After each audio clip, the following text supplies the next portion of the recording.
Before you start screen printing, you need a stencil. So follow the how to make a stencil tutorial.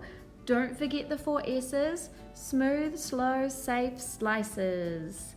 Okay, so this is what you're gonna need. You're gonna need a squeegee, that's your squeegee. You'll need your stencil, of course, and special screen printing ink. It's not paint, it's special. Your screen and something to print on. You'll need to put your stencil on the screen, mark out the corners so you can cut it and make it fit inside the screen. Slice off the edges, voila, it fits. Then you need to get your ink and a spoon.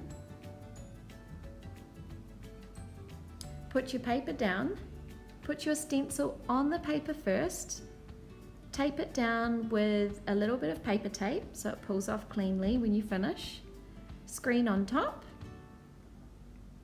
line it all up, and place your ink on one top of the screen. That should be enough what I've got on there.